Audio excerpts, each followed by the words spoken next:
Graça e paz, Conecte. Que honra e que prazer estar aqui com vocês.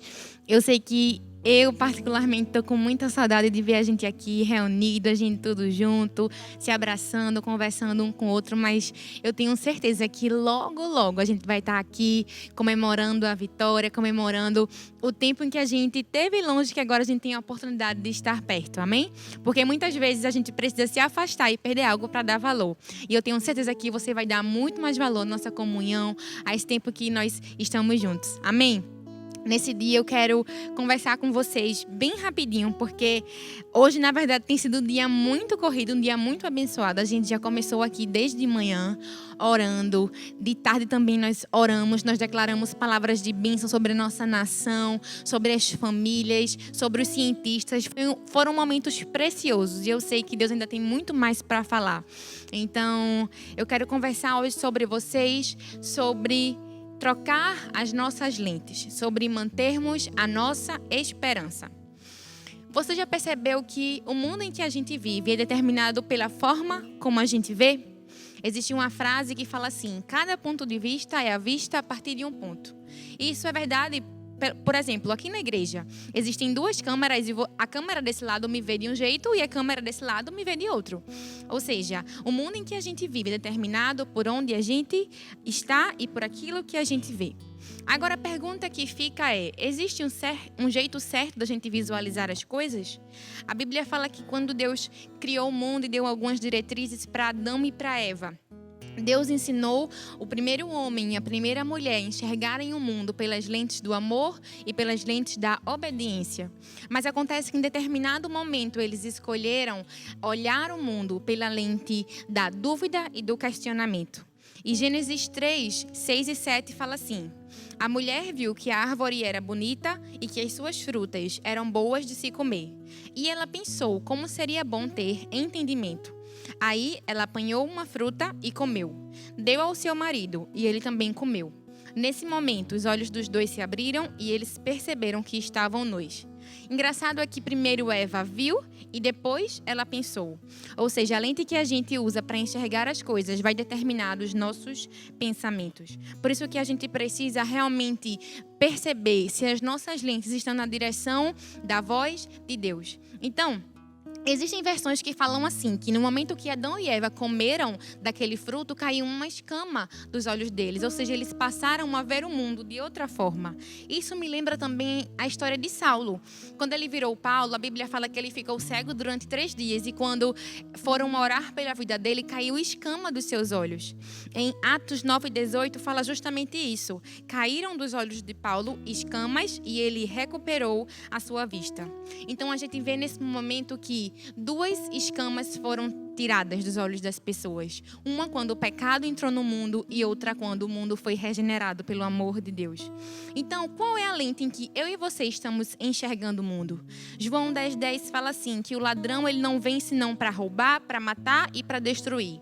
Mas Jesus veio para que vocês tenham vida e vida com abundância. A lente que nós estamos olhando o mundo é uma lente que está deturpada pelo pecado ou ela está restaurada pelo aquilo que Jesus fez na cruz. Falando rapidamente sobre essa introdução, a gente entende com a história de Adão, de Eva e de Paulo, que a lente com que a gente enxerga o mundo fala sobre o nosso relacionamento com Deus. Porque quando Adão e Eva se afastaram de Deus, eles acabaram vendo o mundo de forma caída, mas quando Saulo virou Paulo e se aproximou de Jesus, ele acabou vendo o mundo de uma forma redimida. Então, hoje eu quero falar com vocês rapidamente sobre 3 pontos, 3 lentes que a gente precisa trocar nesses dias, para que a gente realmente aprenda a viver da forma que Jesus nos ordenou. Então, eu quero convidar você a, na verdade, enviar esse link, compartilhar com seus amigos, sua família. Vamos participar desse momento tão incrível em que Deus vai falar aos nossos corações. Então, quero convidar você a fechar os seus olhos onde você está. Vamos orar nesse momento. Pai, nós queremos te entregar nesse momento esse culto, Pai. Nós sabemos que o Senhor está conosco desde que esse culto começou. O Senhor tem guardado a nossa vida. Muito obrigada porque as tuas mãos de graça, de favor, de misericórdia estão estendidas sobre a nossa vida, sobre o nosso lar. Que nesse momento o Senhor possa falar aos nossos corações, que nós possamos ter a nossa mente cativa a tudo aquilo que o Senhor tem para nos falar. Que o Senhor possa mover o nosso coração em direção à tua vontade e que a gente possa sair, meu Deus, dessa noite com as lentes trocadas, com as lentes restauradas, mantendo a esperança no Filho de Deus que morreu, mas ao terceiro dia ressuscitou. Essa é a nossa oração em nome de Jesus. Amém, amém e amém. Bom, eu não sei quantos de vocês usam lente de contato ou óculos, mas eu posso falar que é horrível, né? Quando você usa uma lente de contato ou um óculos que não combina com o seu grau. Posso falar por mim porque eu comecei a usar óculos faz pouco tempo e a minha vista era perfeita. E de um dia para o outro acabou que eu começava a ver as coisas embaçadas, aí eu ia para o cinema e não conseguia ler as legendas direito e eu fiz, o que é que está acontecendo comigo? Acabou que eu precisei usar uma lente de contato, eu precisei usar óculos. E é incrível porque quando eu coloquei os óculos pela primeira vez no meu rosto, eu disse, Deus, agora eu posso ver. E a pior coisa é justamente quando você precisa de algo, você precisa colocar uma lente no seu rosto, uma lente nos seus olhos e você não consegue enxergar bem. Eu sei que hoje nós vivemos num mundo em que as situações talvez aparentemente estejam difíceis, mas nós precisamos aprender a colocar a lente da esperança, que é uma lente que nos faz ver além daquilo que os nossos olhos naturais veem. Zacarias 9:12 fala que nós precisamos ser prisioneiros da esperança. E quando eu li essa expressão, eu fiquei chocada, porque é tão forte, né, você dizer que você tem que ser prisioneiro de algo, mas é justamente isso que a palavra diz.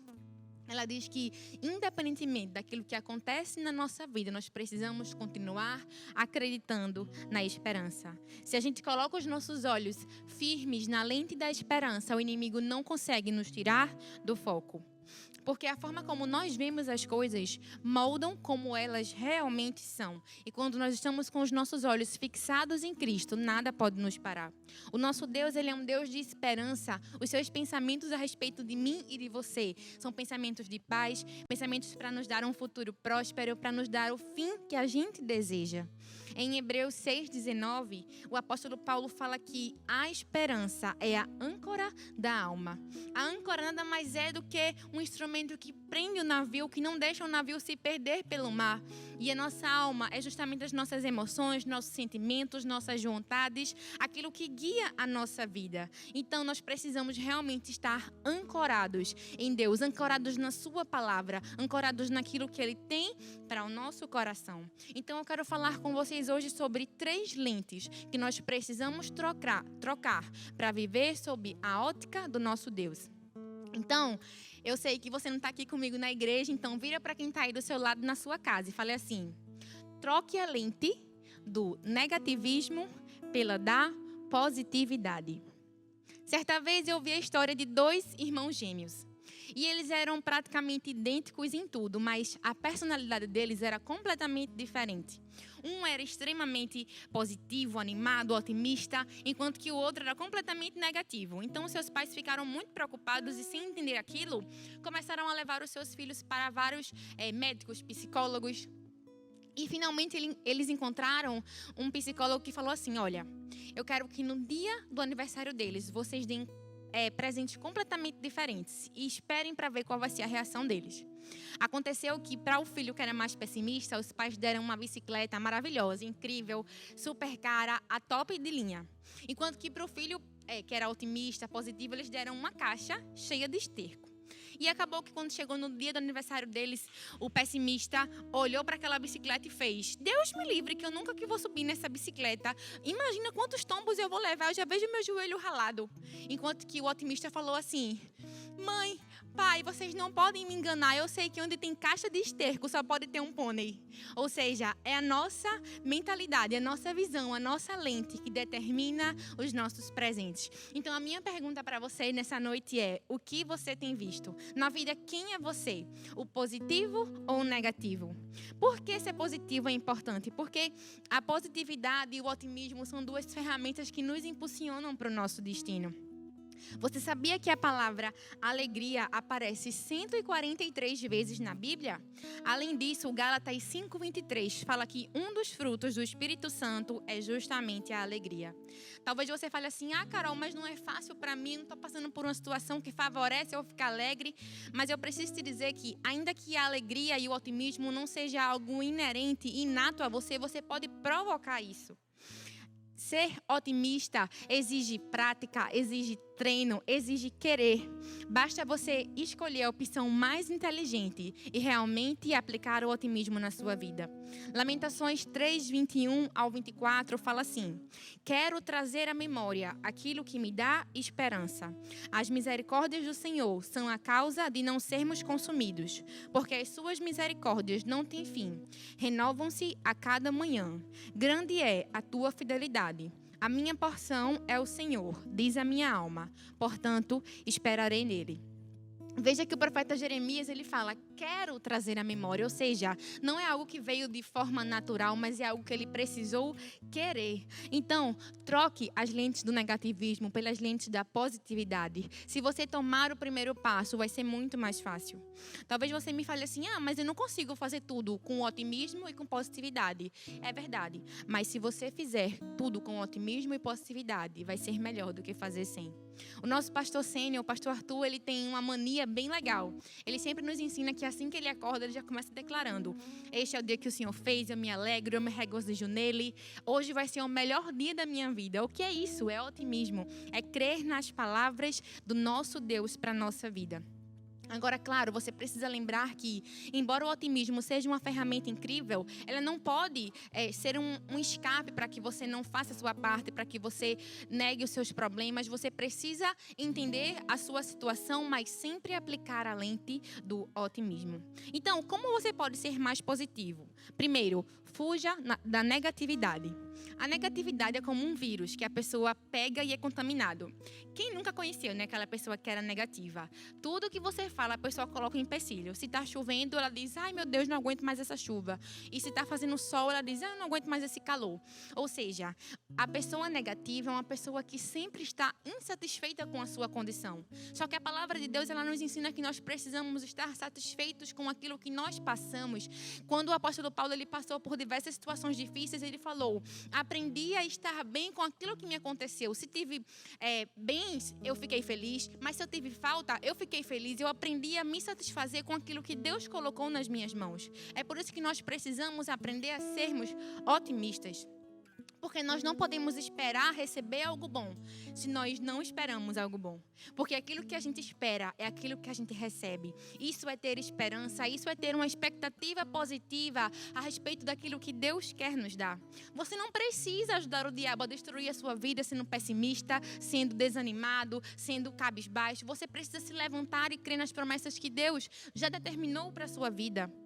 Na verdade, a positividade ela é testada justamente quando passamos por problemas, quando passamos por dias difíceis. Sabe, é muito difícil você ser positivo nesses dias. Dias em que uma enfermidade tem assolado o mundo, dias em que desemprego, falta de alimentos em casa tem desestimulado as pessoas, mas é justamente nesses dias em que nós precisamos colocar o nosso otimismo em prática. Além disso, nós precisamos ressignificar as situações ruins que acontecem na nossa vida. A Bíblia fala em Romanos 8:28 que todas as coisas cooperam para o bem daqueles que amam a Deus. Então nós precisamos aprender a transformar aquilo que nos aconteceu de ruim e dar um aspecto positivo. A verdade é que nós nos tornamos emocionalmente mais fortes quando nós passamos por situações difíceis e damos um sentido positivo àquilo tudo. José foi um rapaz que ressignificou a sua dor. Em Gênesis 45:1-5 fala assim: a essa altura, José já não podia mais conter-se diante de todos os que estavam ali. Então ele gritou: façam sair a todos. Assim, ninguém mais estava presente quando José se revelou aos seus irmãos. E ele chorou tão alto que todos os egípcios ouviram. Então ele disse aos seus irmãos: eu sou José, meu pai ainda está vivo? Mas os seus irmãos ficaram tão pasmados diante dele que não conseguiam lhe responder. Cheguem mais perto, disse José aos seus irmãos. Quando eles se aproximaram, José disse: não se aflijam nem se recriminem por terem me vendido para cá, porque foi para salvar vidas que Deus me enviou adiante de vocês. Quando a gente é otimista, a gente não liga para aquilo que os outros fizeram de ruim para a gente. Porque, fala sério, Davi, ele tinha todo o direito de ficar com raiva, ficar triste, ficar chateado. Mas ele fala assim para os seus irmãos, não fiquem tristes, porque não foi vocês que me mandaram para o Egito, foi Deus que me mandou. A gente precisa entender que mesmo as situações difíceis, as situações dolorosas, talvez elas não foram provocadas pelo nosso Deus, mas elas vão ser transformadas pelo nosso Deus para produzir bênção na nossa vida. Então, lembre-se sempre, você não precisa esperar o sentimento da positividade vir. Você precisa tomar uma decisão e aí o sentimento da positividade vai acompanhar essa sua decisão. Então, em primeiro lugar, troque as lentes do negativismo pelos da positividade. Em segundo lugar, você precisa trocar a lente do medo pelo da coragem. Fala para quem está do seu lado, troque a lente do medo pela lente da coragem. Para falar sobre a lente da coragem e do medo, eu queria falar sobre o povo de Israel. Sobre a história que está em Números 13. Deus havia prometido levar o povo de Israel à terra prometida. E eles já tinham passado muito tempo no deserto. Eles passaram 40 anos para chegar na terra prometida. E acabou quando eles estavam bem perto. Moisés ele não podia entrar na terra prometida. Então ele falou assim, eu quero que vocês separem 12 homens, 12 líderes, para que eles possam visualizar a terra prometida. Acabou que os 12 espias foram ver a terra e enquanto Josué e Caleb viram uvas grandes, uma terra que produzia leite e mel, 10 espias viram uma região que tinha muitos gigantes, que era difícil de ser alcançada, ou seja, eles colocaram a lente do medo. Nessa situação, a gente vê 12 espias. 10 viram gigantes, enquanto 2 viram uvas, leite e mel. Qual a lente você tem colocado na sua vida? Será que é a lente do medo ou é a lente da coragem? Na vida, a gente vai enfrentar muitas situações em que o medo vai tentar nos dominar. Nesses dias de quarentena, quantas pessoas estão com medo de pegar enfermidade? Muitas pessoas estão tendo que trabalhar ainda, né? Estão saindo de casa, estão pegando ônibus. E, às vezes, a gente se vê meio que enclausurado pelo medo. Mas a gente precisa lembrar que o nosso Deus prometeu nos proteger, prometeu que estaria conosco. Então, podemos ter coragem. Eu sei que Deus tem palavras de bênção a meu respeito e a seu respeito. Nós precisamos ser bitolados naquilo que Deus fala. A palavra bitola significa nada mais do que aquele espaço entre os trilhos do trem. Ou seja, aquele espaço onde não dá para correr para a direita nem para a esquerda. Nós precisamos estar focados. Nós precisamos estar no meio daquilo que Deus nos falou. Não há espaço para olhar para o medo, não há espaço para olhar para a dúvida, não há espaço para olhar para a insegurança. Só precisamos olhar para a coragem. Nós precisamos pegar o trilho que conduz à vontade do nosso Deus. Talvez o caminho vai ser cheio de pedras, talvez o caminho vai ser doloroso, mas vai ser o caminho que vai nos conduzir à nossa vitória. Lembre-se, tenha coragem. Lembre que a promessa de Deus, ela também não anula os seus esforços. Deus tinha prometido que o povo de Israel iria chegar àquela terra e eles precisavam ter coragem para aquilo. Eles precisavam também se preparar, se armar, lutar aquela guerra. Então, qual é a guerra que eu e você precisamos enfrentar? Se nós enfrentamos aquela guerra com coragem, com ânimo, com vontade, com certeza nós vamos chegar mais longe. Muitas pessoas, elas falham porque elas param no meio do caminho. Elas não se empenham em dar o seu melhor, elas não se empenham a fazer aquilo, a andar a segunda milha. Mas eu e você precisamos ter disciplina, precisamos ter compromisso, porque o compromisso é a única ponte que liga a habilidade aos resultados. Talvez você não conseguiu ter resultados na sua vida porque você não se comprometeu, não se dedicou 100%, mas você precisa de verdade estar com unhas e dentes no projeto que Deus te ordenou. Lembre-se que Deus faz a parte dele, mas nós precisamos fazer a nossa. Nós nunca podemos pedir a Deus para guiar os nossos passos se não estivermos dispostos a mover os nossos pés. Você precisa mover os seus pés em direção àquele lugar que Deus te determinou. Dê um passo de cada vez, tenha coragem. Você já parou para perceber por que a escada foi inventada? Porque o homem sabia que ele nunca poderia chegar de um lugar baixo para um lugar alto em uma só vez. Por isso que nós temos que subir dia após dia, um degrau após outro degrau, até que nós possamos alcançar o lugar que o nosso Deus já determinou para a gente. 2 Timóteo 1,7 fala assim: porque Deus não nos deu um espírito de temor, mas sim um espírito de fortaleza, de amor e de moderação. Existem vários exemplos nas Escrituras Sagradas de homens que deixaram a sua marca de coragem. Daniel, Josué, Moisés, Davi, Jeremias. Mas o que esses homens venceram em primeiro lugar foi uma guerra na sua mente, porque é onde o medo vai atacar a gente. A gente precisa lembrar que a gente não precisa dar ouvido a tudo aquilo que a nossa mente nos fala. Se a nossa mente nos trouxer palavras de medo, de desânimo, de desencorajamento, a gente precisa dar mais valor à voz do nosso Deus. A gente precisa vencer os nossos próprios desejos, as nossas próprias vontades. Tem uma frase de Aristóteles, um filósofo, que ele fala assim: eu chamo de bravo aquele que ultrapassou os seus desejos e não aquele que venceu os seus inimigos, porque a mais dura das vitórias é a vitória sobre si mesmo. Tiago 1,14 fala assim: ao contrário, cada um tentado pela sua própria cobiça, quando ela o atrai, o seduz. Nós precisamos vencer a batalha contra nós mesmos, porque a nossa natureza ela é pecaminosa, ela vai sempre querer levar a gente pelo caminho do medo, mas a gente precisa tomar o caminho da coragem. Winston Churchill fala assim: o sucesso não é o final, o fracasso não é fatal, o que conta é a coragem para seguir em frente. Tudo que a gente precisa fazer na nossa vida é preciso antes termos coragem. Coragem para procurar um emprego, para estudar para um concurso público, para ouvir a voz de Deus e continuar seguindo, para abrir uma célula, para continuar vindo firme para a igreja, para continuar indo para o nosso trabalho nesse tempo de quarentena. Mas a gente precisa lembrar que a coragem é a mais alta das qualidades humanas, porque ela garante todas as outras. Deuteronômio 31:6 fala que a gente precisa ser forte, ser corajoso. Não precisamos ter medo e não precisamos ficar apavorados, porque o Senhor, o nosso Deus, está conosco. Ele nunca nos deixará e nunca nos abandonará. Josué 1:9 fala assim: não fui eu que te ordenei? Seja forte, seja corajoso, não se apavore, não se desanime, porque o Senhor, o seu Deus, estará com você por onde você passar. E Filipenses 4:13 fala: tudo posso naquele que me fortalece. Lembre-se sempre que quando o medo quiser gritar mais alto, você vai poder colocar em prática a coragem que vem do seu Deus. Nós não temos força em nós mesmos, nós não podemos conquistar algo pelas nossas próprias forças, mas nós temos um Deus que é todo poderoso, um Deus que nos garante a vitória, um Deus que já sabe o final da história. E por último, eu quero que você fale para quem está do seu lado assim: troque a lente da preocupação pela da confiança. Existe uma corrente da filosofia que fala que o ser humano é um ser essencialmente que se preocupa. Existir é se preocupar, é o que eles dizem.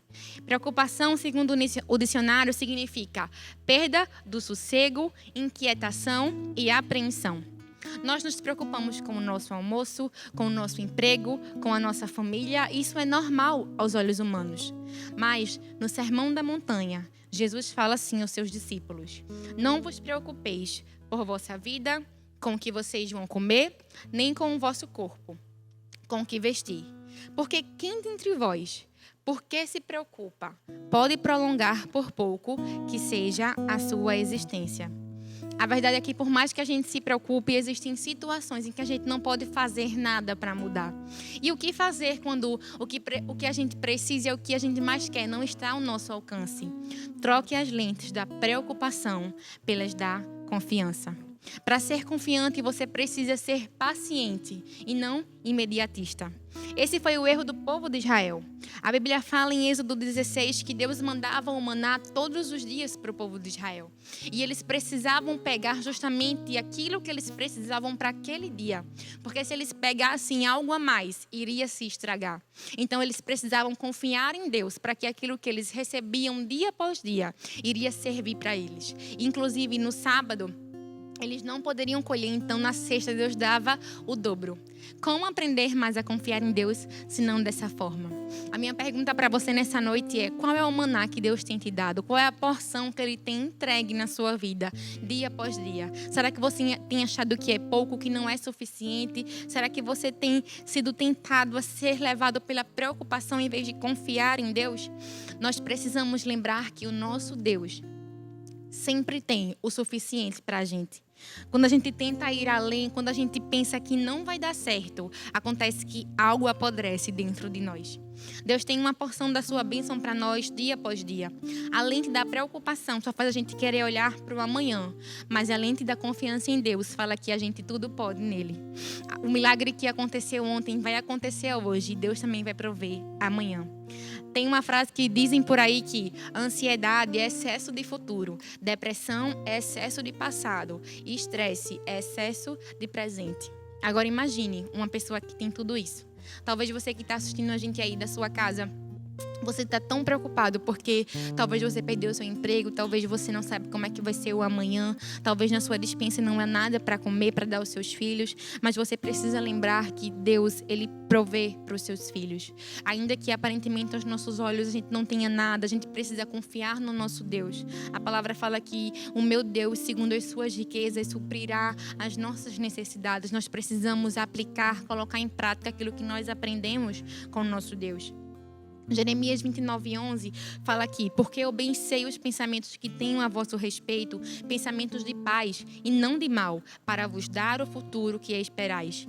2 Coríntios 4:18 fala assim: fixemos os nossos olhos, ou seja, as nossas lentes, não naquilo que se vê, mas naquilo que não se vê, porque o que se vê é transitório, mas o que não se vê é eterno.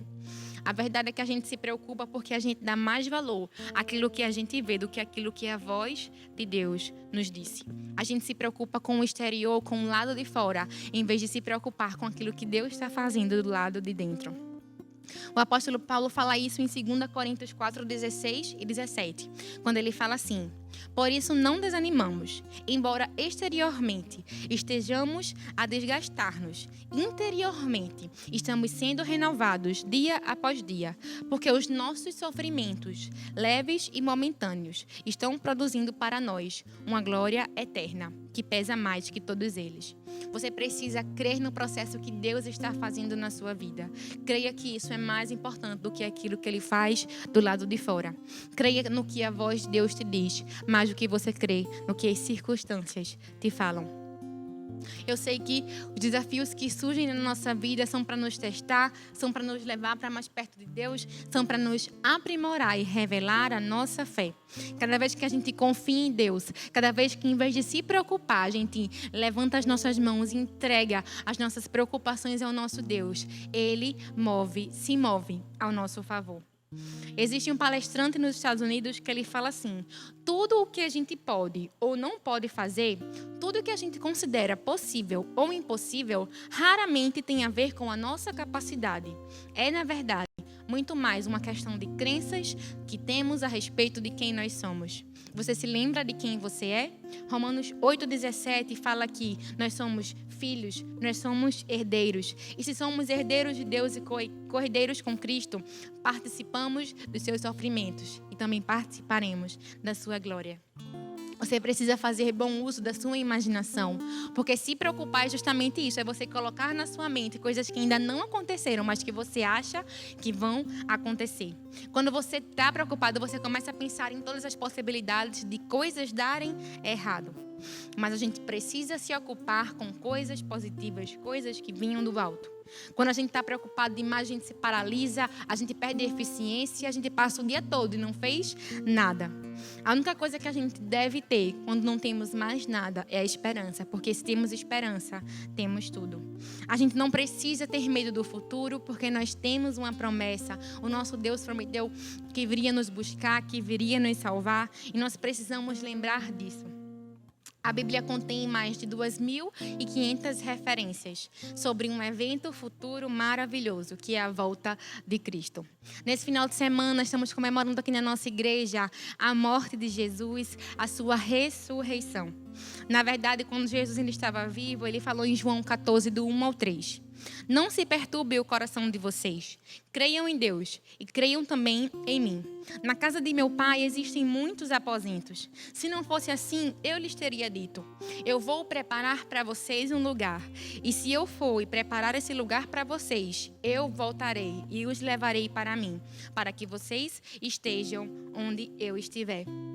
Existe um lugar no céu preparado para mim, para você. Quando Jesus ele morreu, né, e os discípulos ficaram preocupados, Atos 1:11 fala que anjos foram enviados para consolar o coração dos discípulos. E eles falaram assim: Galileus, por que vocês estão olhando para o céu? O mesmo Jesus que vocês viram sendo levado para o céu voltará da mesma forma. Ou seja, Jesus é a nossa esperança viva. Hoje muitas pessoas falam, né, que é o sábado do silêncio, o sábado em que Jesus ficou lá na tumba. Mas eu tenho certeza que no dia que ele ressuscitou, existiu muita festa, muita alegria, porque nós não ficamos desesperados, nós não precisamos temer, porque o nosso Deus vive. Apocalipse 1:7 fala que todo olho contemplará quando Jesus retornar para buscar os seus. Nós não podemos desprezar as suas profecias, aquilo que ele falou a respeito da sua volta. Nós precisamos, assim como fala em Tito 2, do 12 ao 13, viver de maneira sensata, justa e piedosa, nesta era presente, enquanto aguardamos a bendita esperança, a gloriosa manifestação do nosso grande Deus e Salvador, Jesus Cristo. Jesus é a nossa esperança. É Ele que nos ensina a trocar as lentes da negatividade pelo otimismo, do medo pela coragem e da preocupação pela confiança. Que nessa noite você lembre que não existe nada no mundo que possa suprir o lugar que só Jesus pode ocupar. Talvez você já procurou em tantos lugares, talvez você já reconheceu Jesus como seu Senhor e seu Salvador e você se afastou, mas eu quero te convidar a nesse momento trazer à sua memória aquilo que te dá esperança, que você possa lembrar que Deus está com você, que Ele está ao seu lado e que Ele deseja te ter por perto. Foi isso o que Ele falou enquanto Ele estava aqui no mundo. Ele nos ensina a termos esperança, termos alegria na sua volta. Por isso que nós precisamos trocar as nossas lentes. Nesse momento eu quero convidar você a fechar os seus olhos onde você estiver. Eu quero que você lembre tudo aquilo que a gente falou, de cada versículo que a gente leu. Eu tenho certeza que Deus está falando ao seu coração, falando no seu íntimo. E nesse momento eu quero te convidar, eu quero te dar uma oportunidade de você aplicar a sua esperança no nosso Deus. Enquanto que o pessoal do louvor ministra, eu quero que você se deixe ouvir a voz de Deus. Que você silencie toda a voz do medo, toda a voz da preocupação, toda a voz da negatividade. Que você possa ouvir a voz do nosso Senhor e Salvador, Jesus Cristo.